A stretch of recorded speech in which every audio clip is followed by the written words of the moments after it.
Welcome to the second episode of Season 2 of the Jordan B. Peterson podcast. My name is Michaela Peterson, and I've been working with my dad for the last year. We've decided to do this podcast as a joint project because we thought it might be something fun and meaningful to do together. For this episode, we're presenting Dad's discussion with General Stanley McChrystal on leadership. They talked in some detail about McChrystal's new book, Leaders, Myths, and Reality. Why did you want to talk to General McChrystal? Well, there were a variety of reasons. First of all, he's an impressive person. He's done a lot of things in his life. You don't get to be a 4-star general without putting a tremendous amount of time and energy and skill into it. And so it's always interesting to talk to people whose skill domain, knowledge domain is way outside mine. And then I was also interested in his take on leadership because leadership is something I'm interested in as a psychologist. And the leadership literature is an absolute mess. We don't really know how to define it. There's all sorts of different kinds of leadership. We know that intelligence has something to do with it and conscientiousness often because leaders need to be reliable, but there's all sorts of other personality traits that seem to be associated with leadership that are relevant in different situations. So it doesn't look like there is any such thing necessarily as generic leadership. Extroversion? No, not necessarily. Because you can have a visionary leader who's very high in openness, who's not particularly extroverted.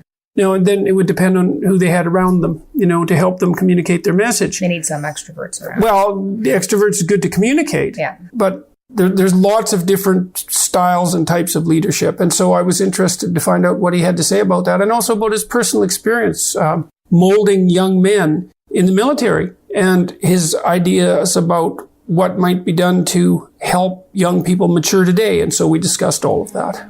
That was all very interesting. When we come back, Dad's conversation with General Stanley McChrystal. My mom used to send out signed copies of Dad's 12 Rules for Life book and his Maps of Meaning book. They were for his Patreon subscribers. He ended up getting so much support that Mom was lugging books to the post office at least twice a week. Boxes of heavy books. She stopped sending them out eventually because of how much of a hassle it was. We all decided that maybe it wasn't worth the trouble. Shipping was way pricier than we expected, and dragging the books everywhere was too much for her. Dad stopped offering signed books as a benefit to subscribers because of these difficulties. With Stamps.com, you can print shipping labels at home. It eliminates the trips to the post office and saves you money with discounts that you can't find at the post office. We weren't much of a full business at that point, but whether you're a small office sending invoices, us sending signed books, an online seller shipping out products, or even a warehouse sending thousands of packages a day, Stamps.com can handle it. All you have to do is use your computer to print official US postage. You can use it for any letter, any package, any class of mail, anywhere you want to send it. Once your mail is ready, just hand it to your mail carrier or drop it in a mailbox. Honestly, if we had had that option, we would have taken it. You can literally print official postage and hand it to your mail carrier. So much easier. Plus, you get 5 cents off every first-class stamp and up to 40% off priority mail, which is what we were using to send out the books. Right now, listeners of the Jordan B. Peterson podcast get a special offer that includes a 4-week trial plus free postage and a digital scale without any long-term commitment. Just go to Stamps.com, click on the microphone at the top of the homepage, and type in Peterson. That's Stamps.com, enter Peterson. Could listening make you a better parent, a better leader, or even a better person? With Audible, you get access to an unbeatable selection of audiobooks. I've been using Audible since I was 20, so that's 7 years. If you sign up, you can get 3 titles a month, 1 audiobook and 2 Audible originals that you can't hear anywhere else. They end up as credits in your account, so if you don't use them up that month, they roll over to the next month. If you ever cancel your subscription, you get to keep the audiobooks. And with the deal we have here, you have a 30-day trial when you go to audible.com/Peterson. or text Peterson to 500-500. I would recommend The Master and Margarita, which is my favorite book. That's also on my dad's great books list. Audible has a great version of that, and it's really fun to listen to. You can also adjust the speed, so you speed it up or slow it down. I generally slow books down, interestingly enough, so I can focus better. I'll speed YouTube videos up, but I'll slow Audible down. This is a great way to stick some books in while you're traveling or taking the subway. There's a lot of wasted time during the day where people are walking around or not doing anything, and you could easily be filling that with really informative books. Unfortunately, most people don't have time to sit down and read a book, or I know I don't, so Audible is a really good way to have something playing in the background. I mostly use it when I'm driving or on long trips, taking the subway. It's really useful, and I've managed to get a lot of information out of Audible just because I don't have time to read. You could also try any of Ernest Hemingway's books, or all of them. Those are some of my favorite too. They've got really good copies on Audible. Anything by John Steinbeck too, he's up there. I started reading him in grade 5. The other thing Audible has that's kind of entertaining is you get access to exclusive audio fitness programs. Mysteries, thrillers, memoirs, everything is on there. If you're having trouble finding time to sit down and read a book, definitely try out Audible. Go to audible.com/Peterson or text Peterson to 500500 and listen for a change. The Westwood One Podcast Network. As some of you guys know, my family has been on an all-beef diet for the last 16 months. Literally, all we've eaten is beef for the last 16 months. No vegetables, no fruit, just beef. Crazy, right? I have an autoimmune disorder that was unbelievably put into remission on this diet. I have more information on my blog, Don't Eat That, at michaelapeterson.com if you're interested in the backstory. We've also been using the diet to control our major depressive disorder that both Dad and I are blessed with. When we went away at Christmas last year, I ordered a box of meat from ButcherBox. I'm a huge fan of any company that helps people get high-quality food, and I believe, and I think there's good evidence, that the highest quality food you can get is meat. ButcherBox delivers anywhere in the 48 states and delivers high-quality meat. That's not easy to find for a lot of people. Basically, ButcherBox is like having your own cow share, except more than just cow. You know how you can buy a quarter of a cow from a butcher and stick it in your deep freezer? Maybe you don't know that you can do that, but you can. It's a pain, though. ButcherBox is a lot easier. Way more convenient than buying a quarter of a cow and having a giant deep freeze. We ordered and tried it in Florida, and it was surprisingly good. I don't usually like frozen meat. It's vacuum sealed at peak freshness, and it comes straight to your door. You go on their website, butcherbox.com/JBP, and choose what you want in your box. Or you can order a pre-made box.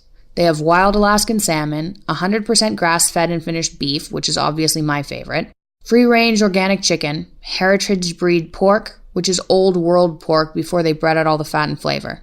The reason ButcherBox is around, which I found out recently, is because the wife of the founder has an autoimmune disorder, and they had trouble finding high-quality meat.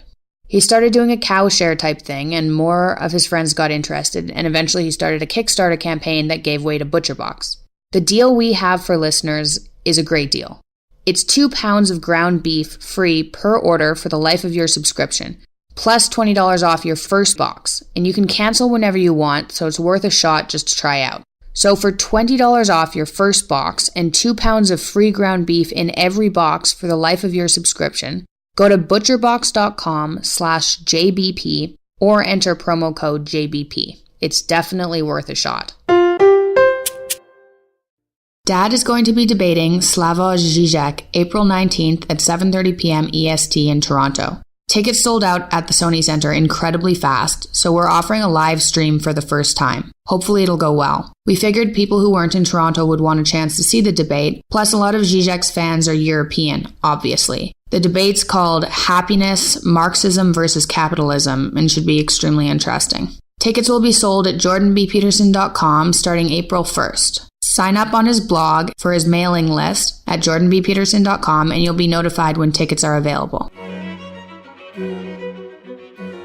Hi everyone, I'm pleased today, very pleased to have the opportunity, the privilege to speak with General Stanley McChrystal. General McChrystal retired in July 2010 as a 4-star general. After over 34 years of service in the U.S. Army, his final assignment was as the commander of NATO's International Security Assistance Force and all U.S. forces in Afghanistan. He had previously served as the director of the Joint Staff and almost 5 years in command of the Joint Special Operations Command. Since 2010, he has taught courses in international relations at Yale University as a senior fellow of the university's Jackson Institute for Global Affairs. He's the best-selling author of his most recent book, Leaders, Myth, and Reality. And today we're going to talk about, well, the book and about leadership in general. We're going to talk about the development of young people and what's necessary to help young people make the difficult transition from, let's say, unstructured adolescence into responsible maturity. We're going to talk about the geopolitical landscape that faces the U.S. and the West over the next 10 years, something approximating that. And we're also going to talk about General McChrystal's future plans and ambitions. And so, welcome to the YouTube channel and the podcast. As I said, it's a real privilege to be able to talk to you. It's my honor. Thank you. So let's start by talking about your newest book, Leaders, Myth, and Reality. And that's published by Sentinel, an imprint of Penguin Random House. When did it come out? It came out in late October 2018. And how's it been received? It's being received very well. It's a pretty deep book, so people have sort of got to put their arms around it before they understand it, but it's been very successful. Now, you profiled a number of leaders in that book, I believe 13. Is that correct? That's correct. We used the model that Plutarch had used for parallel lives, where he did the Greeks and Romans. We didn't do 48 like he did. We picked 13 people, a pretty diverse group. We had Margaret Thatcher, the UK Prime Minister, Martin Luther, the Protestant Reformation, Harriet Tubman. We tried to get a different group so that people thought about leadership not in a political or military or single sense. So, okay, well, let's start. I mean, I'm relatively familiar with the psychological research on leadership, which I think is generally quite a mess. And I think the reason for that is that it isn't obvious that leadership is a homogeneous category. There's many different ways of leading, but I would also say that there's probably some commonalities. Like, it seems to me, for example, that one of the primary attributes of a leader who's worth his or her salt, let's say, is the ability to instill and also deserve trust among the people that they work with. But I'd be interested in what you've derived from all your experience, including the experience of writing this book. What do you have to say about leadership? What have you learned? I think the biggest thing we learned is that for most of our lives, when I had been taught it by people, when I had the chance to practice it and try to learn it myself, is that we really didn't understand the essence of leadership. We had simplified it. And in the book, the way we outlined that is we'd simplified it through these mythologies. We thought of leaders as a checklist of traits or behaviors that they do. And that's that there's a generically good leader model, or the idea that the leader is the person, the man or woman who come in and is responsible for success or failure of the organization. And finally, that we as followers or participants, you might say, that we demand our leaders to be effective and successful. And all three of those are absolute myths. What we found is leadership is intentionally contextual. There's no such thing as a generically good leader. You pick a person up who's very successful in Corporation H and put them somewhere else, their chances of being successful are actually much lower than if someone inside the organization is promoted. Mm-hmm. We found that leaders are not the reason organizations succeed or fail in many cases. And we as followers, we elect, select, follow, support leaders who often cases serially fail or take us in the wrong place, because leadership is actually, our conclusion, it's not a thing that the leader possesses that they direct on followers and solve problems. It's almost like an emergent property from the interaction between leaders, followers, and the always unique contextual factors of the moment. And so it's this very complex interaction that we try to simplify because we try to get our minds around it. Well, it seemed to me, tell me what you think about this, is the people that I've seen operate as effective leaders in different contexts, the first thing that characterizes them is that they tend to do a tremendous amount of work to try to understand the organization that they're in fact leading, and from the bottom up. So they tend to know the organization inside out and backwards. And then they do a tremendous amount of listening and aggregating, because if you go into an organization and you discuss the structure and the challenges of the organization with the people who are actually in the trenches, especially near the bottom, I would say, they'll tell you how the organization works, and then you can aggregate and synthesize and reflect back. And that seems to be associated with your idea of that reciprocal relationship between the leadership and the people who are hypothetically following. That's exactly right. We found out that leaders who think they have figured it out and then they get put on a new program and they try to run that play again almost always end up with frustration. And it's really what you described. I would also use the word humility, because you come in and you don't think you have a solution. Instead, what you do is you listen, you show some empathy to understand why people do what they do, because then you can divine the right kind of leadership for that situation, because it's always different. Yeah, well, there's a research showing what makes a physician an effective diagnostician. And one of the markers is the number of words that the patient speaks compared to the number of words the physician speaks in the first 15 minutes of their interaction. And the more words the patient speaks, the higher the diagnostic accuracy of the physician. And I really like that idea of humility. You have to walk into a complex situation knowing that you don't know anything, including what the problems are. And then if you have the possibility of listening, if you have the opportunity to listen, then, and people trust you, that which is a real crucial issue and something that's maybe central to leadership, then people will actually tell you what the problems are and what's actually going on. And that seems to be a prerequisite for solving them, right? You actually have to know what the problems are. I think that's exactly right. When I took over in Afghanistan in 2009, I'd been in Afghanistan a lot before, but now I was in charge. And the first thing I did was this listening tour. And it was essential because you have to start with the assumption that they are rational actors, that they do things a certain way for a reason. When you see it from afar, you say they're corrupt or they're this or they're that. When you get up close, if you were in their shoes, the reality is you probably would do it very similar to the way they do. And so it's a certain amount of just showing respect to go and listen and understand, okay, why are we doing it this way? There may be a better way and you may be able to help. But if you walk in with a bag of solutions, I think they're almost always wrong. And as you say, it's hard to build trust. Yeah, well, the problem with walking in with a bag of solutions is that you have the steering wheel, but it's not connected to any of the mechanism. That's exactly right. You can have, I tell young people that I work with now, having the right answer in the room is no longer the secret. You can get the right answer often on the internet.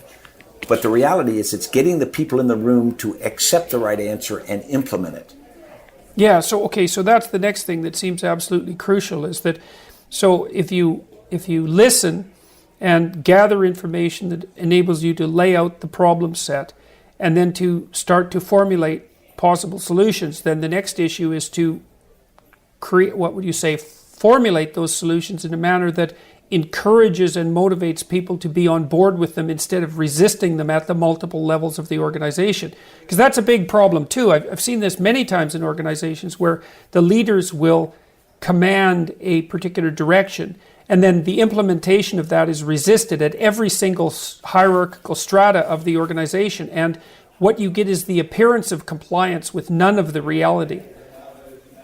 That's exactly right. I found in special operating forces, you had big experienced personalities. And I found it would be better to say, we have this problem, how would you solve it?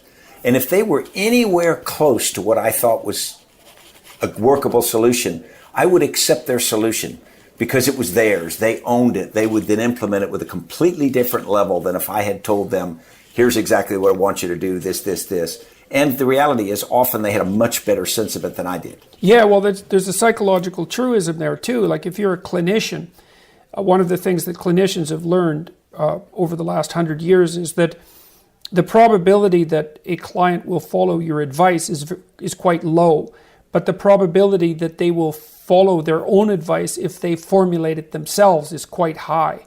And so partly what you're doing is encouraging and enticing people into formulating a problem statement and then also determining how it is that they would go about implementing the solution. I think that's right. And that sense of ownership, responsibility is so key. Yeah, okay, and that's another thing, is that and that's a matter of delegation, is that if someone comes up with a solution to a problem themselves and then they implement it themselves, then they also have all of the psychological and practical advantages of having done the problem formulation and the solution, right? Then they get to, you said ownership, they get to identify with the success and the failure of that particular enterprise, and that, what would you say? I hate to use the word empowers, because I think that word has been badly corrupted, but it's not a bad choice of words to characterize that situation. That's right. I describe it to people sometimes. I said, if you go to your boss and you say, boss, we can do A or B, and the boss says, do A, do it this way, you go out, and then if A doesn't work, you tend to go home that night and tell your spouse, well, boss had a bad day, just made a bad call. Yeah, right. But if the boss looks at you and says, use your best judgment, then tell me what you did, you go out to your team and you say, we really got to get this right. Yeah, well, it also develops your team across time. The more you can delegate that responsibility down. I mean, one of the, I think, useful rules of thumb for managerial types is that when you go into an organization, you should strive to make yourself redundant, because you should be able to distribute everything that you're, and I don't mean to offload it or to avoid the responsibility, but if you're running the organization properly, then you should be putting people in place who can do everything that it is that you hypothetically need to do. That also means that if you disappear suddenly, if you leave, then the organization can keep moving forward without you seamlessly.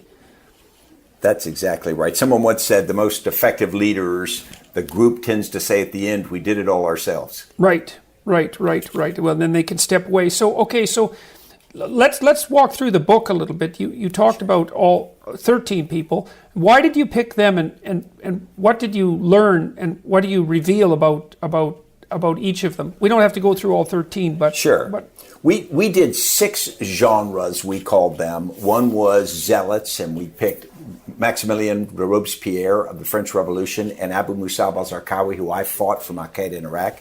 We picked geniuses, Albert Einstein, Leonard Bernstein. We picked power brokers. We were going to use politicians, but we used Boss Tweed and Margaret Thatcher. We used reformers, Martin Luther of the Protestant Reformation and Dr. Martin Luther King.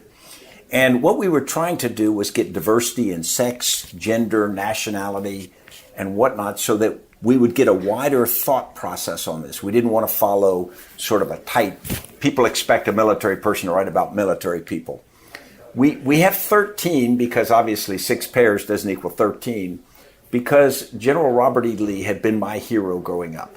I'd gone to Washington Lee High School. I grew up near his home. So he had been the example of the perfect leader in my youth. And then as I got older, and after Charlottesville particularly in the spring of 2017, I did a lot of thinking about it. And the reality is, I came to the conclusion I had to write about Robert E. Lee because he'd been so important to me. But I now had this conflicted relationship with him. In many ways, he was the near perfect exemplar of leadership. But in a very fundamental way, the fact that he betrayed his country and he did it for the cause of slavery, you can't overlook. And so I tried to take that one on, because for me it was a complex personal thing, and I came to the conclusion I still admire so much about him, but I now don't think of him as a mythological hero. I think of him as a human being, just like you or I, flawed. But if you can look at each of these leaders that way, get them off their pedestal, but yet don't automatically put them in a ditch and say they're valueless, because Abu Musab alZarqawi, who my force killed, and I was happy we did, I'll be honest, I admired his leadership skills. So what about them? What was it about him that you felt was compelling? Well, he came up in a tough background from an industrial town in Jordan, very little education. He went and became a jihadist in Afghanistan when that was popular. And then he got thrown in prison back in Jordan for 5 years. And during that period, what he did was he became really pious, really disciplined, really focused. And he didn't have the advantages other people do, but he found if he was more committed than other people, if he was more fanatical about the cause, that people would follow him. And so his zealotry became sort of this white, hot, burning flame that people were attracted to. But he was genuine. And so when he came into Iraq and we fought against him for 2.5 years, here's a guy who was charismatic. He was completely focused on his cause. I disagreed with his cause. But the reality is, maybe in his position, I would have believed it as well. And who's to say I'm right and he's wrong? And his ability to motivate people and to live the values that he decided to adopt is pretty impressive. And the frightening part about it was many of the people who followed him didn't share his level of fanaticism. But because he was so overtly confident, because he was so overtly committed, because he was willing to walk the walk, people followed him anyway. And that really says a lot more about us as followers than it does about him as a leader. Well, it also indicates part of the nonverbal element of deciding who constitutes a competent leader. Like, we definitely associate confidence and the ability to keep negative emotion under control with the ability to lead, because we're looking for people who have a direction. That's the first thing, because we need a direction. But then we're also looking for people who can maintain control over anxiety in particular, because that indicates that they're stable in their orientation in the world. And that's attractive. If you don't have time to do a detailed analysis of their ethos, the nonverbal cues of confidence and direction are a decent pointer to someone who's competent, even though they're not infallible pointers. That's exactly right. In combat, what you find is young leaders, young lieutenants, young sergeants, the first thing that happens when the first round fires is all the young soldiers look to you. They look to see how you're going to react because they want to know how they should react. Yeah, young children do the same thing with their mothers. So if, for example, if a young child, 3 years old or so, is in a room, let's say, with their mother, and a mouse runs across the room and they've never seen the mouse, the first thing they'll do is they'll look at the mouse because it attracts their attention, and then they'll look at their mother and they read off her face what the mouse means. And if she's up on the chair screaming, then of course the child is going to be terrified. So they call that referencing, and so it's very interesting to see that replicated on the battlefield. Right, so it's an instant search for a model for emulation. Exactly. Mm-hmm. Okay, so what other people that you wrote about really struck you in a particular way that's interesting to talk about? Well, very interesting. Harriet Tubman was unlikely. She was a middle-aged African-American slave who escaped. And she's not educated, but she goes back in the decade before the Civil War, back into the slave-controlled part of the South to bring out about 80 other slaves to freedom. She does it 13 times, any time during which, if she'd been captured, she would have been either executed or re-enslaved. And we have a tough time in our frame of reference understanding just what that would have meant. And she became this leader not because she was well-educated or she was powerful. She never had a position, but she became a moral leader. And so as a consequence of that, she was powerful for the abolition, and then after the Civil War for pushing rights to include female rights. But everything else about her wouldn't have fallen into the sort of standard leadership. If you'd had a leadership course and put her in there, she wouldn't have jumped out. The person that came out as the best leader, and people ask me this question, I admired Abu Musab alZarqawi, although I didn't, admire his values, was Dr. Martin Luther King Jr. And it was funny because I grew up, my family's from the South, and my mother was very, very liberal and focused on the civil rights movement. But the thing that's interesting about him is I'd grown up admiring Dr. King for his beliefs, for his cause. But in reality, if you were trying to start a company now and you needed a CEO, of the 13 people we profiled, Dr. King is the guy. He was adaptable. He was humble. He constantly changed his tactics. He stayed focused on the overall goal. But one week he would compromise on the march across the Edmund Pettus Bridge in Selma. The next week he would get himself put in jail to push something. That flexibility, that ability to pull together this disparate group that was the civil rights movement, actually is the most impressive leadership performance of any of the 13 people we profiled. Okay, so what do you think gave him that ability? Like, he was obviously, it seems, operating under a set of principles, let's say, and he could be inflexible in some situations and flexible in the others. Like, is there a goal, a transcendent goal, for example, that you think that was driving him, that he had well articulated and formulated? What kept him integrated and flexible at the same time? Yeah, that's a great question. I think it starts, and we're going to talk about this later, was how he was developed. He grew up the son of a preacher. He had a good education. He got a PhD, and at 26 years old, he is the pastor of a church in Montgomery, Alabama, when the bus boycott starts, and he's put in charge. So at a very young age, he starts with a good set of values from his family, a good, solid education. The letter from a Birmingham jail written later is this extraordinary performance where he pulls from all the education he had. So he had a foundation that gave him confidence in his beliefs. He knew that the direction they were going was ultimately right, and from his other studies, he believed could make progress, could succeed. And how did he conceive of that direction? Like you said, he had his PhD, so he was educated. He was obviously pursuing a set of principles that were right. deeply associated with the civil rights movement, and I suppose that's manifested to some degree in his speech, his dream speech. And I think so. Yeah, I think a couple of things. I think he starts with a child of the South, grew up in Atlanta. So he starts with that, but then as he interacts with other civil rights leaders who have been involved in the movement much longer than he has, they've got the scars to prove it.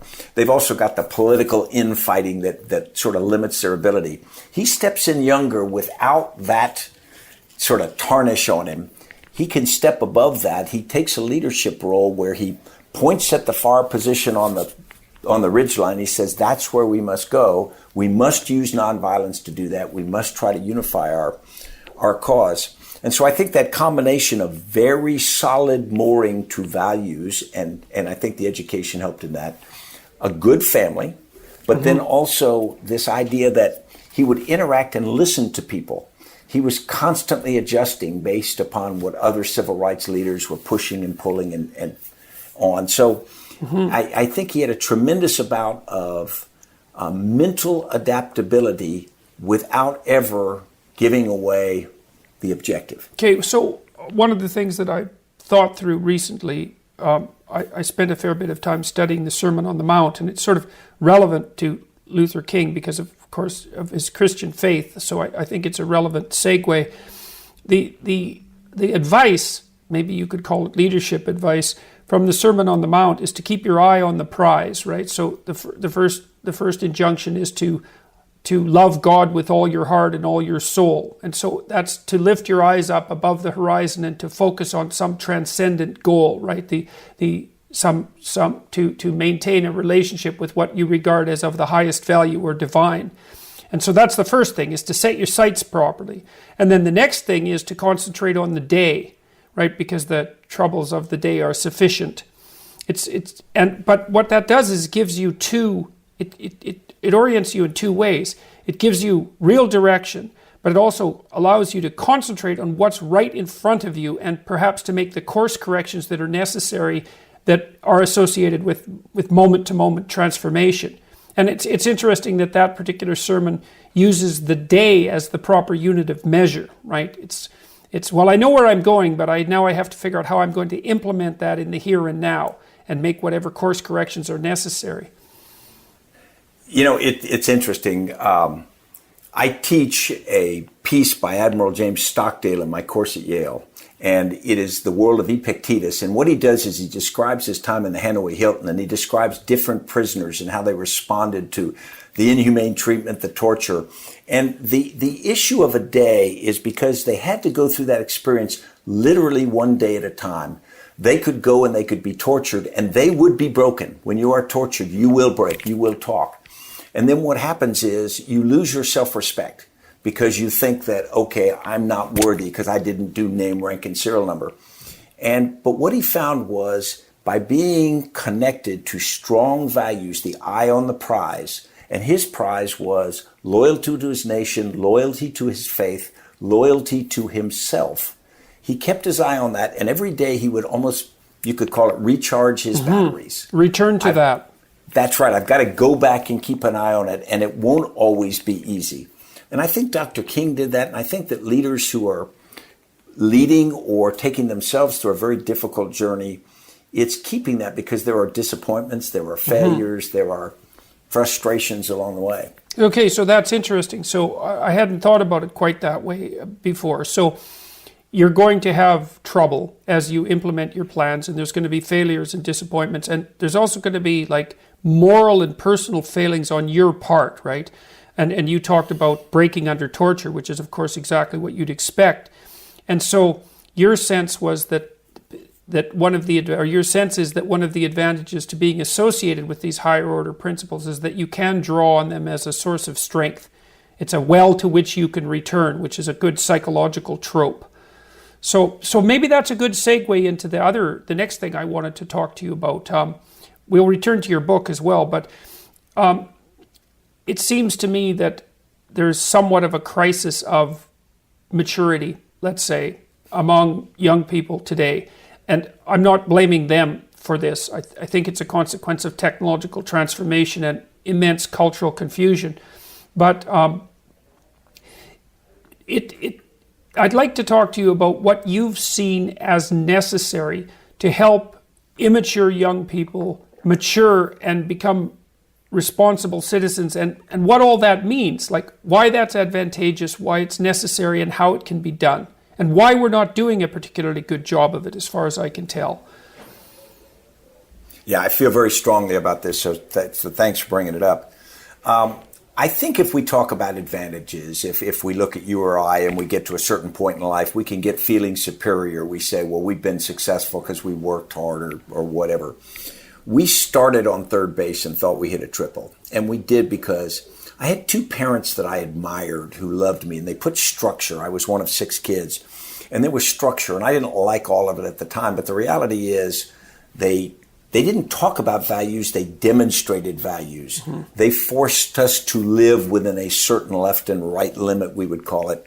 And maybe at the time, I wouldn't have just on my own come up with that, but they did that. The education I received also gave me a pretty solid set of foundation stones that I could stand on. I think what has happened is we've weakened those. We've weakened the family in America. We've weakened some of the things we ask or demand young people to do, or give them the opportunity to be a part of, certain structured things that I think help. You know, it was funny. I entered the Army in the 1970s. I came out of West Point. The Army was still struggling after post-Vietnam. And some of the best senior sergeants, non-commissioned officers I ever worked with, sergeants major, had come from these really terrible backgrounds. I mean, single family or no parents and no opportunity. But they'd come into the Army, and the Army had put in front of them a set of values, pretty admirable values. And they'd looked at that and they'd said, okay, I accept that. Mm-hmm. And they embraced them. And in some ways, they embraced them better than the officer corps, came out of colleges. It was a little more nuanced and thought through. These guys and gals just literally said, okay, that's right, that's wrong. And when you were serving with them, it was amazing. Sometimes we'd be hand-wringing over what we should do. And one of these people would look at you and go, hey, there's a right and wrong here. What are we talking about? And they were always right. And so when it comes back, I think we owe young people the experience. I think we learn through experience. We don't learn through civics class or government works. We learn through things we do. And so if we can give young people the opportunity to be part of a team where they've got to subordinate some of their uniqueness, they've got to sometimes shut up and row, because that's how society, all of us have got to spend part of our time doing that. They have to respect other people. They have to live by a set of values that gives everybody else their opportunity to succeed as well. Then I think what you do is you create an opportunity for them to learn, I call it citizenship, but learn the way to fit in that gives them a much greater opportunity to be successful. Yeah, okay, so that's real interesting to me, because one of the things I learned when I was reading Friedrich Nietzsche in particular is he was a great critic of Christianity, but also a great admirer of the Catholic Church. And one of the things he said about Catholicism was that over the centuries of its unfolding, that it required all of its practitioners to adopt a particular disciplined ethos and to explain the world within the confines of a single coherent system, and then also to act that out. And so Nietzsche was very interested in the development of, let's call it, full individuality. But he also knew that the pathway to individuality was through the rigors of a disciplinary structure. And I think this is something our society hasn't discussed well, because it's useful for us as people who believe in individual sovereignty to concentrate on individual uniqueness, but it's naive of us to fail to understand that part of that unique individuality is developed as a consequence of subordination to some disciplinary structure, right? Before you can become full-fledged, you have to become something. And it might be something narrow, right? You have to pick a path of some sort and commit to it, whatever that path is. And I've been telling young people, especially in my lectures, that if they're lost, they need to commit to something, even if they don't know what that optimal something should be. And they have to lose themselves in it to some degree. And that seems to go against that individualist ethos, but it's actually a precursor to it. You know, you say that, and it strikes a personal chord with me. I entered the Army at age 17, and I still fold my underwear in my drawers, even though there's probably no great reason for that. But many of the things they taught me gave me a personal discipline that kept me remembering who I am. And when I left the service, there was a fair amount of, notoriety about the Rolling Stone article and whatnot. It was a personal failure. But what I had was I had a sense of who I was. And I kept doing many of the things that I had done before because it reassured me that some of the good habits that I had, some of the good values I believed in, I don't suddenly throw those away because they helped define me. The cause I'm involved with now is the Service Year Alliance, and that's a movement to give every young American a year of civilian national service experience, paid. And so it's not limited to upper middle class families who can support, their child with a gap year. But it's to give people a year at healthcare, education, conservation, whatever they want to do, as part of a team, hopefully working with people not from their zip code. And they've got to subordinate themselves to a bigger cause. They may not love what they're doing, but I would argue that a decade or 2 decades later, they'll go, yeah, that was good for me. That's that opportunity to be engaged in a disciplinary process. Yes, sir. Mm-hmm. And, we tend to think of disciplinary processes as only composed of limitations. And so as antithetical to an optimal freedom, but it is much more appropriate to consider them as preconditions to the kind of self-mastery that enables you to have some freedom. Okay, so that sounds like a variant of the Peace Corps idea to some degree. And so where is that plan in terms of implementation? Yeah. The Peace Corps is part of it. It's a subset of it. And AmeriCorps, City Year, all the different things you probably teach for America, they're all part of this. And the idea is the Service Year Alliance, we're now pushing to get legislation to increase the Serve America Act, which went in 1997. So there are programs in the United States for about 200,000 young people a year now, not counting the military. But we have 4 million young people in every cohort. So the reality is we've got to expand this so that every young person possible gets that opportunity to do a year of that experience before college, or if they're not going to college, before they go. We've had some good political support. Our strongest political supporter, John McCain, unfortunately passed last year. We are working the Hill. It's a non-political cause.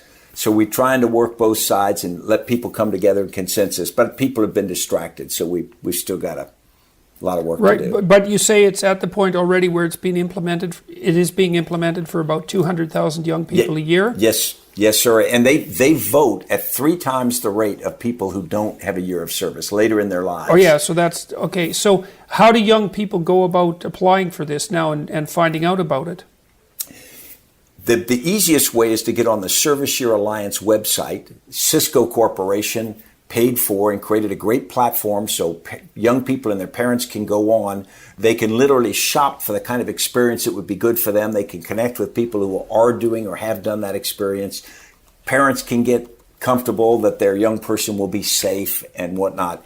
And so we can match opportunities with desires. Okay, so one of the things I should do is get the URL for that so that I can put it in the video description so that people have a quick link. I would love to send that to you. Yeah, well, if you can send me whatever URLs would be useful to put in the video description to allow people to further investigate the sorts of things that we're talking about. Absolutely. So, we've been working on this program, and maybe this is a discussion we could have offline, but I'll bring it up quickly. I have this program called Future Authoring that helps people, young people, but people of any age really, develop a vision for the future and then to derive an implementable plan for that. And so the idea is for them, first of all, to decide what the values that they wish to serve are. And we talk to them about thinking about their family and about their community and about their employment choices and their education and their self-care mentally and physically and their productive use of time outside of work.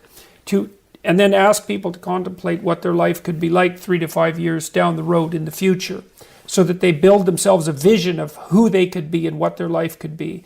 Then we have them write the reverse, which is, well, what would your life be like if you let everything disintegrate around you because your bad habits took the upper hand?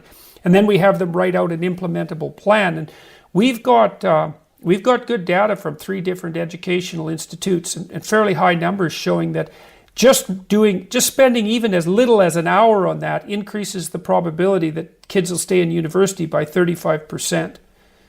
And so it might be interesting to have a conversation about how that might be integrated with this youth development program, because people need to take the time to articulate out something like a vision for their life. Exactly. And they need to believe it's attainable.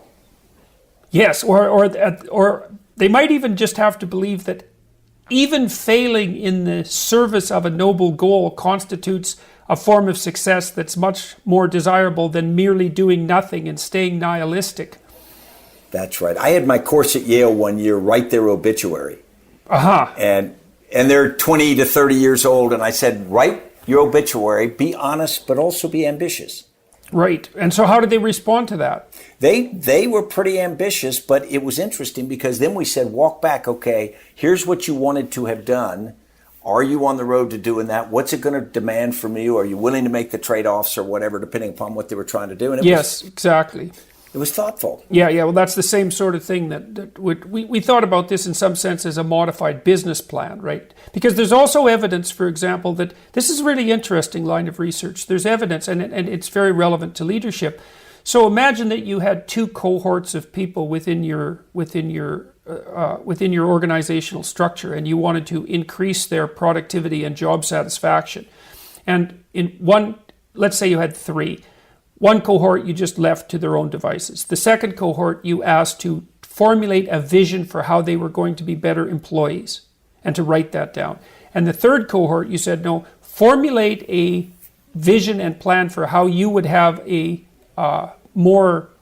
richer and more engaging and productive life. So make a life plan. And then you set those cohorts head to head and look at productivity over a 1-year period. What you find is, and the studies now have, the cumulative studies are of more than 25,000 people, you get a 10% productivity increment in the group that you have develop a personal vision, and no improvement whatsoever in the group that only specifies corporate goals. You know, it makes so much sense. And the young people I work with today, they spend more time talking about the sort of whole life idea. And so the idea that they can put all those pieces together and be intentional about it, that's the term I try to use with them. You're going to get where you try to go, or you're going to get close to there. But if you don't try to get somewhere, it's going to be luck. Yeah, well, the probability that you're going to hit a target that you don't specify or aim at is extremely low. And you know that the funny thing too is it's not just a target. It's like sending an anti-missile missile upwards, because the target moves. So that's the thing. You know, you think, well, what should I do with my life? And the answer is, well, I don't exactly know, because it's so complicated and it changes. It's like, yeah, but that doesn't mean you can sit on your laurels.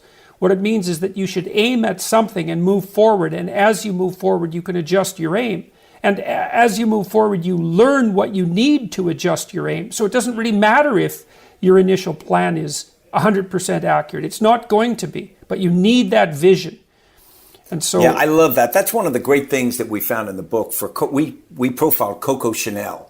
And she was an orphan at a young age in rural France. And she comes up and she's opportunistic, but she's always looking forward. She's looking for opportunities. She's acting on that. There was no set path for her life. There was no predictability that she would be successful, but she was constantly adapting to what happened and being pretty aggressively opportunistic. Yeah, well, so that's that interesting paradox of both having a vision and being able to move and being able to dance on your feet when necessary. You need to be allied with the proper higher order principles, which is, you know, that's what the civics classes and humanities in the universities were supposed to help instill in people, was that ability to develop an affinity with large-scale principles. And the same thing with religious education, for that matter, which is, I suppose, one of the things that was motivating for Luther King, because he was educated, but also had his feet well planted on a firm religious foundation. So, without that, it's very difficult for people to have the moral fortitude to move forward. We also found that reinforcement's very important. Certain things like the Catholic Church or like the military, where every day you do certain things. In the Montgomery bus boycott of 1955 to 56, you had 382 days when the African American population of Montgomery, Alabama, is trying to force integration of public transportation. And to do that, they boycott the buses, which meant that every day African Americans had to walk to work or carpool. So every day they had to take an act that reaffirmed their commitment to the boycott. And it wasn't just once a month, oh yeah, I still support it. You had to do it every day. And what they found is psychologically that strengthened their commitment to it. Yeah, right. Well, that's a continual process of evident sacrifices, right? You need to make sacrifices in order to move ahead. And that does, in fact, foster your commitment. Because if something's worth doing, it means it's worth giving up other things for, which is really, it's almost like the definition of worth doing, right? Because you can't do everything at the same time. And so that's part of the development of the sacrificial motif that emerges so early in human interactions with divinity or with higher order purpose. You have to make the right sacrifices. And if the end is worth attaining, if the end is worth pursuing, then the sacrifices are worth making. And there's a nobility that goes along with making that sacrifice too, and a discipline. Now you've seen young people inducted into the armed forces over a very long period of time. And what characterological transformations, for better or worse, do you see as attendant upon that process? And of that, what's necessary? Because having kids do this year of service it's kind of got that, it's got a bit of a military feel to it, right? You pull them out of their families, you put them in a foreign situation or in a strange situation for them. There's a disciplinary routine that's associated with it. What have you observed as the consequence of that personally and among the people that you've observed? Sure. Let me start at a point down and I'll back it to it. When a soldier's wounded on the battlefield and they were evacuated to a first aid station and then up through the chain, as soon as they're able, the first thing they ask about is their comrades. How are their comrades doing? And they desperately want to be back with their comrades, even though they're wounded, because what's happened is they formed this family atmosphere, this commitment, this sense of, I'm a member of this team. And that membership is very, very important to them. And as they get further away, and one of the reasons why wounded veterans have a tough time is they come back, and although we're nice to them in the U.S., we've broken the umbilical cord with their family.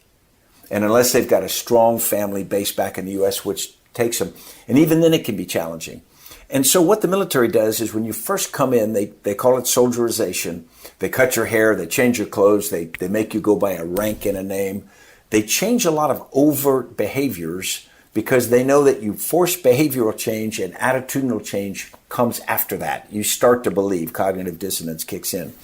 And so you start to think of yourself as a soldier. And as you start to think of yourself as a soldier or a Marine or whatever, you start to adopt those values. You start to say, well, soldiers don't do this, or soldiers do this. I don't put my hands in my pockets. I don't, whatever it is.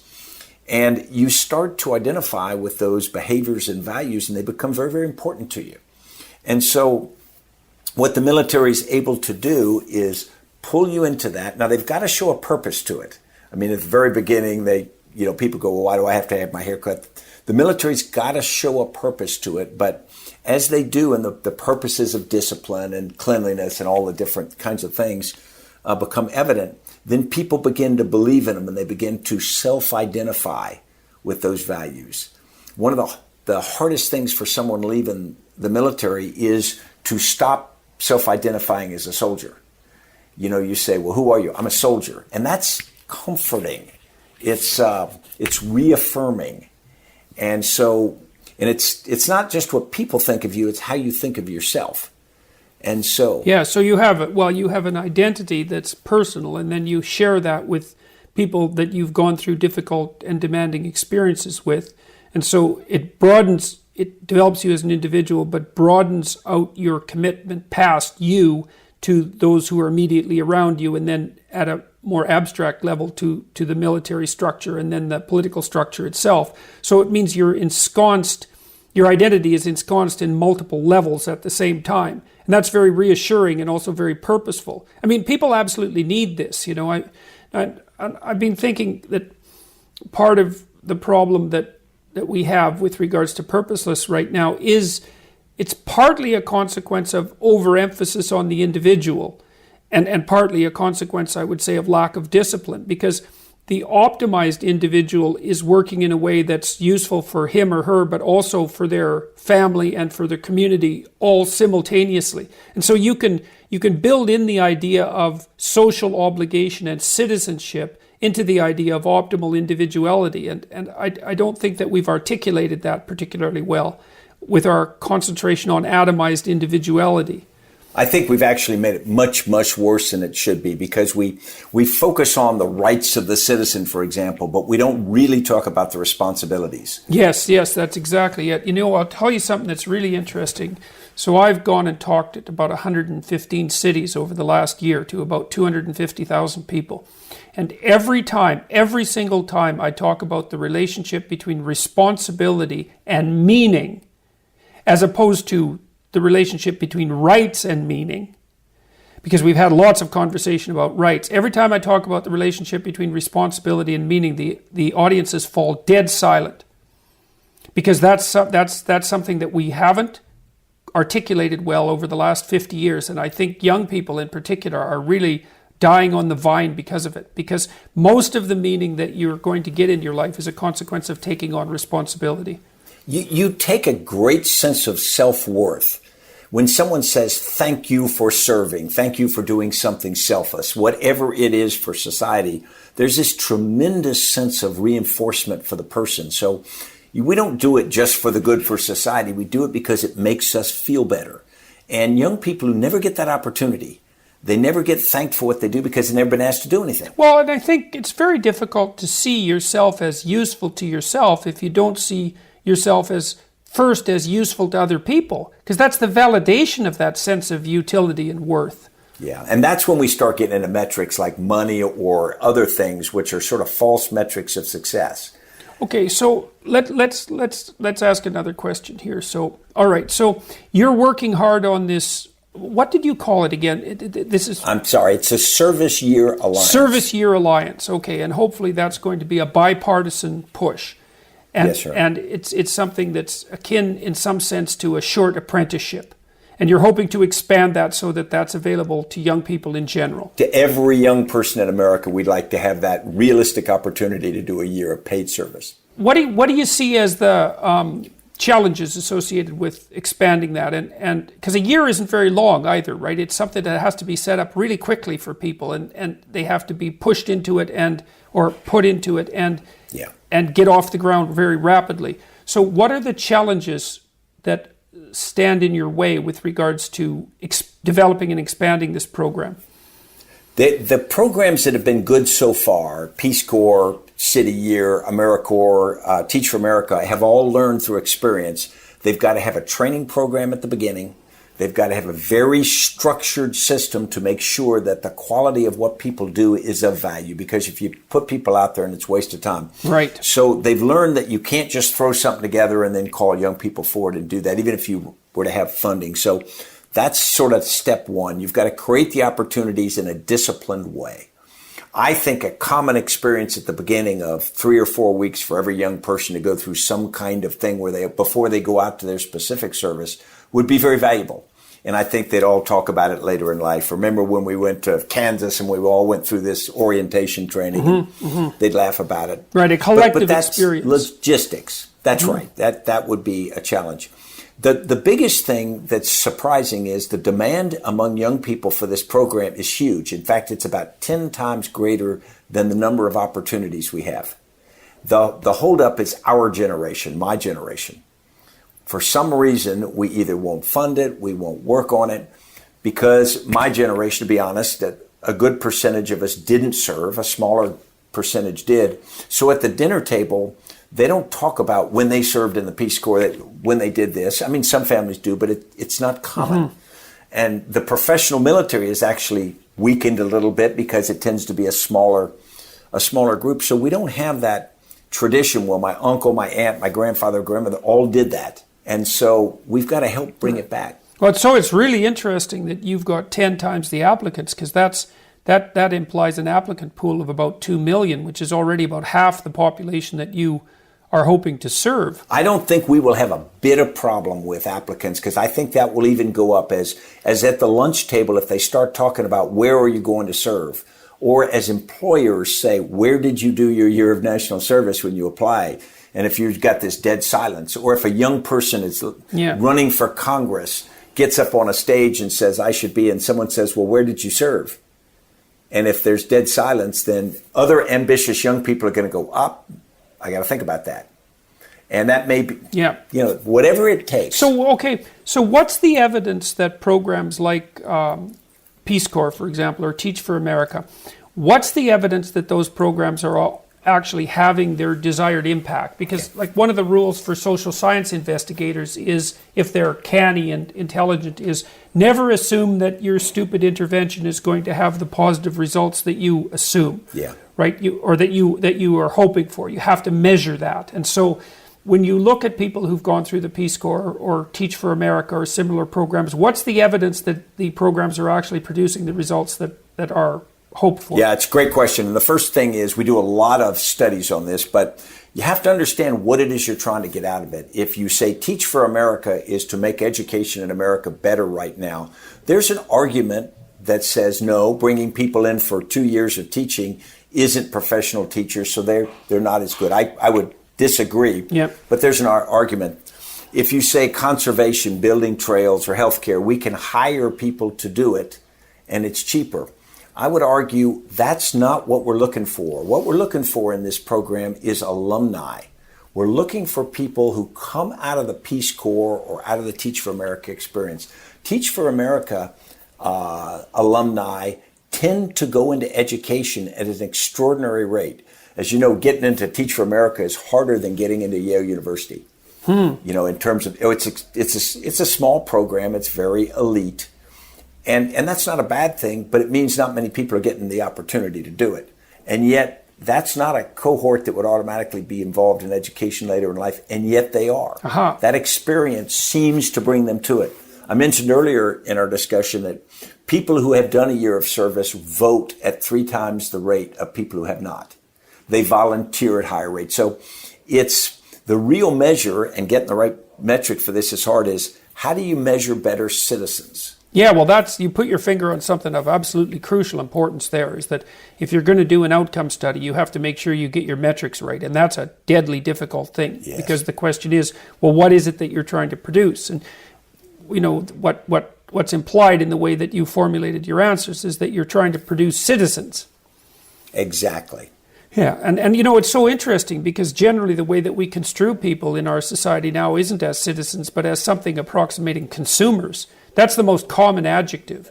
Consumer confidence, or what is the consumer thinking now, or how is the consumer responding to the latest economic news? And it's a terrible replacement for the idea of citizen, because a citizen is the foundation of the state, and someone who's bearing responsibility for the state rather than someone who's merely living off the benefits of the state. That's it. I mean, if you think the state is just a covenant between a bunch of people to be a state, to be a nation, whatever, and the responsibilities of mutual security or raising barns or volunteer fire departments, which used to be so critical, have weakened a bit as we've professionalized a lot of things. And I think that if people feel that responsibility, I sometimes talk about marriage. I'm not an expert in marriage. I've been married all of once for 42 years. But if you go back to the age of out on the frontier, a man and a woman get married and they have a family, they need each other. Every relationship goes up and down. You go through periods when you're deeply in love and periods when you're irritated. But if there's a sinew that binds you, it's a combined responsibility for the children of the farm. You can't survive alone. I think that helps keep you focused during more difficult periods. Yeah, well, that covenant idea is exactly right, I think, is that, I was talking to a divinity professor at Cambridge University, and we were talking about, and this is sort of relevant, I suppose, to the discussion of Martin Luther King, too.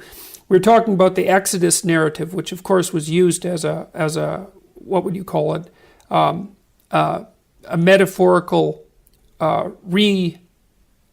restatement of the problem of the slaves in the United States. And so the Exodus narrative is often read as escape from tyranny into freedom, something like that. But it's not, it's escape from involuntary covenant, that's the tyranny, into something approximating a voluntary covenant, which is what's arranged with Yahweh in the desert. So there's no chaos and directionlessness, or that's portrayed as the desert. And the solution to that is to enter into a new covenant. And that covenant is something like a long-term promise. And that's also what you see in marriage. And the advantage to that is that the disadvantage is that it constrains you, right? And so that's why people think about this as burdensome duty. But the advantage is that it gives you direction and shelters you from excess uncertainty and doubt. And the commitment that goes along with marriage is something that should be regarded as aspirational.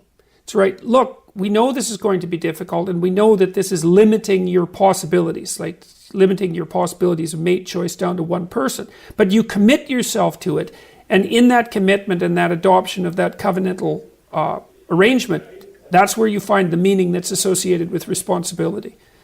We're not doing a good job of communicating those ideas. No, because we tend to think too much of responsibility as only limiting, as you put it. We had when I was in the Ranger Regiment, we had this creed, 6-stanza creed, and one line says, "I'll never leave a fallen comrade to fall into the hands of the enemy." And every day we recited this creed, and every Ranger is promising, no matter what it costs them, i.e. to go out in a bullet-swept street to pick up a fallen comrade, even if it costs them their life, they're going to do it. And you think about the power of that. I'm going to give up my life for someone without worrying about it, without thinking about it. I'm just going to do it. And then you turn it around and you say, every day, 22 other Rangers are making a commitment to do that for me. Mm-hmm. And then you go, wow, the power of that. I got 2,200 people who have promised to do that for me. Now the value of that shared responsibility becomes pretty important. When I've talked to conservatives, about what they have to offer to young people, and it's in my life at least, it's the first time I've really seen a situation where conservatives have something to sell to young people that's sellable. And I really do think it is the issue. It is the idea of responsibility. And it's also that's where young people, all people, discover their possibility and their capability is by taking on a heavy load. The heavier, the better, insofar as you could manage it, because that's what forces self-revelation. It's not navel-gazing, and it's not looking inside in a contemplative manner, although that sort of thing can be useful. It's trying to pick up something heavy and worthwhile and seeing how you can manage that and stagger forth under the load. That's how you discover who you are, and that's worth discovering because there's a lot more to you than you think. Yeah, I used to have a technique that I just sort of stumbled upon when I was leading people. You'd be in a room and you'd look at somebody and there'd be a tough task and you'd say, "Jordan, can you handle that?" And then you don't even really wait for their response. You just say, "I know you got it. I got it." Even if they don't think they got it, they go, yeah. Holy smoke. The confidence you've shown in them, and you didn't do 20 questions. Can you do this? Are you sure? You just go, "I trust you. Do it." It's amazing the effect it has on them. And there's faith in that, right? I have faith that you can pull through to do this. It's like extending your hand in trust. So, if you're a really young person, you trust people because you're naive.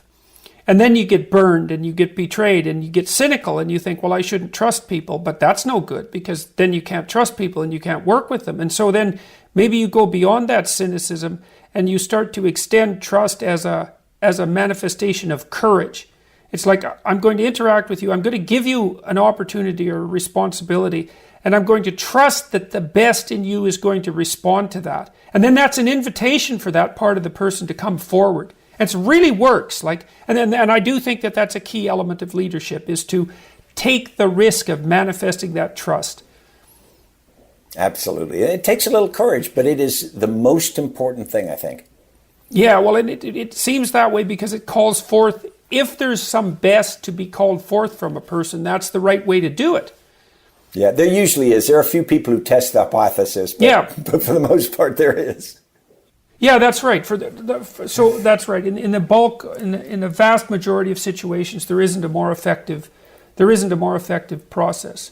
Okay, so what needs to be done strategically, in your estimation, in order for people to get behind the youth service programs that you're attempting to foster? Yeah, I think we need some high-profile people talking about it in just the way our conversation has been. The idea that citizenship in America is sacred. It defines the success or failure of any state, whether the citizens live up to it, and the sense of responsibility to that. And it's going to take people with profile to do that, because young people, again, they look to people with more experience in how they should react to that. We also need to build in reinforcements for that. If people do years of service, they should get preferential admission to universities or to jobs. There should be education benefits for that. Right, so that should be an accreditation. That should be part of the process of recognized accreditation for competence and service. Yeah, and then recognition. We thank veterans for their service. We ought to thank everyone who does some kind of service, and do it pretty publicly. Mm-hmm. Okay. Do it in a way that, hey, board the airplane first. When you're waiting at the gate, those people who are doing national service, you get on first. Right. So you get some status along with your responsibility, which isn't the same as having privilege. That's right. Exactly. That's right. It's a deserved reward, and that's how you segregate it from unearned privilege. You ever see how somebody responds who never gets that kind of status, never gets that kind of recognition? They beam. Right. Yeah, definitely. Well, that's a fundamental human motivation. And I do think it's also, the fundamental human motivation is to respond extraordinarily positively to the granting of status when it feels like you've earned it. Right. All those things have to be there, because otherwise it's false and makes you cynical. And that's why when President Obama a few years ago said, we'd like to make community college free for everybody, my wife and I were watching TV, and she finished the sentence. She says, as soon as you finish your year of service. Because when you've done something, mm-hmm. Right. Then you feel like you deserve it. Then it's... Yeah. Otherwise, you're likely to throw it away, too, just because you feel like you don't deserve it, right? It's a moral burden to gain a gift that you haven't deserved. That's right. Yeah. So, okay, so look, we're running up on 10 o'clock, and there was a couple more questions I wanted to ask you, so we should decide if we want to continue. How much longer do you want to keep talking to me, or how much longer can you? Could we do 10 more minutes? Okay, let's do that. So, yeah. I would like to ask you for your opinions about the fundamental, this is a terrible topic for 10 minutes, but when you look forward now 5 years into the future, what do you see as the fundamental challenges that are going to be facing the U.S. and the West? Yeah. What's your take on the geopolitical situation, broadly speaking? Where should we be awake? Yeah, I think we should be awake to the rise of authoritarianism. And what we saw arise in the 1930s, and then we saw the Cold War, and we saw this belief that we were moving toward liberal democracy. And there was a lot of data that says we were. Now we're not. And if you look around the world, elections in various places, because not all dictators seize power, many are elected to power. We're seeing a real move to that. And I think there are lots of reasons for it. As societies get under pressure, people sort of band tribally. Sometimes it's nationalism. Sometimes it's racial. Leaders, populists grab that. And social media, which I thought, if you'd asked me this question 20 years ago, I'd have said that the information technology would improve democracy. It would allow fresh air and light to get on things. It actually hasn't done that. It has allowed people to utilize them to create this rise of authoritarianism. And to me, that's very frightening, because authoritarian countries have a tendency to take zigs and zags. And of course, historically, they go to war much more than other people. So I think the near term, the next decade and a half, maybe 2 decades, that's what we're going to have to worry about. And it's going to make the world more dangerous militarily. It's also going to pull at some of these things that we built for the global economy, because the global economy is so connected now, we can't unconnect it. And so that's going to create some strange dynamics. We're going to have this connected economies, but yet we're going to have the rise of these nations with people pulling in strange directions. We're going to have to figure out where we as a nation fit, where our values fit, what we are going to trumpet in the world, what we are going to represent in the world. If we don't do that, I think we are going to run into real challenges. Yeah, well, we can tangle this back into the discussion we already had, too, because it seems to me, I've thought about authoritarian structures for a very long period of time, and it seems to me that the most effective defense against the rise of authoritarian structures is to make stronger and stronger individuals. And, I think that's the great secret of the West, at least to some degree, is that our states have been powerful because they function well. But the reason that they're powerful is because we have done a good job of emphasizing the autonomy and sovereignty and responsibility and rights of the individuals. And I think the more that we can do that, which is why it's so interesting to me to hear about the youth development programs, for example, that you're championing, is the more responsible individuals we have in the world, not only in the West, the greater the possibility that we'll be able to resist authoritarian tendencies and also to resist them, let's say, sociopolitically and militarily as well. Because we'll be up for the challenge. That'd be the hope anyways. Well, as we know, Tocqueville wrote, if you're not an educated populace electorate, then democracy is not going to work. Right, which is why you need to make citizens and not consumers. Exactly. Mm-hmm. Okay. So, all right. So you're concerned about the rise of authoritarianism, and then what about your ambitions? What's on your purview for the next, let's say, 3 to 5 years? What do you want to do, and what do you see happening with yourself? Yeah, I'm 64 years old. So what I do now is I have this organization we created, McChrystal Group. Got about 100 people now, and we work with organizations to be better. I really like that. I like developing the young people in our organization. I like working with clients to make their organizations function better. That's sort of the personal level. On a broader level, I really want to get a national conversation on leadership started. I don't see myself, going into elected office or appointed office or anything like that. But I would like to foster a national conversation where people talk about like what we've just talked about. And people don't scream at each other, but people ask difficult questions of each other. And what am I doing? Leaders, Myth and Reality was an attempt to start that. If we can foster that, then I think that would be a contribution I would take. Part of this is selfish. I would take great pride from being part of forcing that conversation. Mm-hmm. Okay. Yeah, well, if there's anything that I could do to facilitate that, I'd be more than happy to participate, because it's exactly aligned with what I think I'm doing with my lecture series and my books and so on. And I know you are. So, and I do think it's of absolutely crucial importance to work on that sense of, reinstillation of community meaning and a reinstantiation of fundamental values. It's very important, and people are crying out for it in a mass manner. And so, all right. So, your book is Leaders, Myth and Reality. It's published by Sentinel. That's a offshoot of Penguin Random House, a subordinate company from Penguin Random House. You're going to send me the URL so that people can make contact with the organizations that you've described. Is there anything that you would like to ask the viewers or listeners to do that would support you in your endeavor to move the youth citizenship programs forward? Yeah. Apart from becoming aware of them. That's the first one. I think this is going to have to be demand. We are going to have to first help create opportunities for this, but second, we're going to have to demand them. If teachers in schools aren't talking about this, if employers aren't asking people if they've done a year of service and giving value to that, if universities aren't giving credit for the fact that you've done this, because this is pretty important life experience you would bring to a university. And then finally, of our politicians, ask them, why don't we have this? Because our politicians will respond to what we ask for. Okay. Yep. I think that's key. Right. And so that's a marketing campaign to some degree, marketing and communication campaign.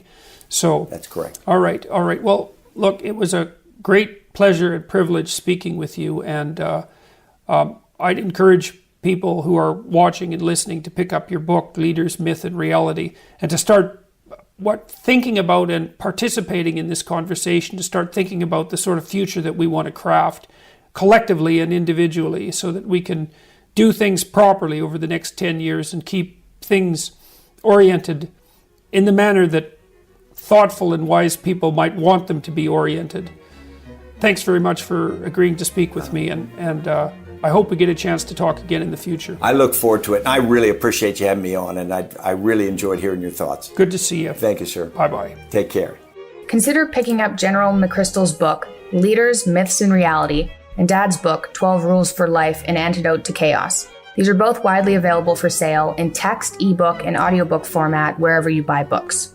Next week, we'll broadcast a 12 Rules for Life lecture I gave at the Keller Auditorium in Portland, Oregon, on June 25th, 2018. I tried to account for the sudden and surprising popularity of long-form intellectual broadcasts, discussing the 5,000 plus people that came out in Vancouver to listen to Sam Harris and I discuss science and values and religion and atheism, noting that the older communication technologies, TV, newspapers, radio, may have given us the impression that we're much less intelligent and attentively engaged than we actually are. I also discussed the role that biological temperament or personality plays in governing individual ability and interest, emphasizing the profound reality and extensive difference between people that such temperamental variability produces. Follow me on my YouTube channel, Jordan B. Peterson, on Twitter @JordanB. On Facebook @Dr. Jordan B. Peterson, and at Instagram @Jordan.B.Peterson. Details on this show, access to my blog, information about my tour dates and other events, and my list of recommended books can be found on my website, jordanbpeterson.com. My online writing programs, designed to help people straighten out their pasts, understand themselves in the present, and develop a sophisticated vision and strategy for the future, can be found at selfauthoring.com. That's selfauthoring.com. From the Westwood One Podcast Network.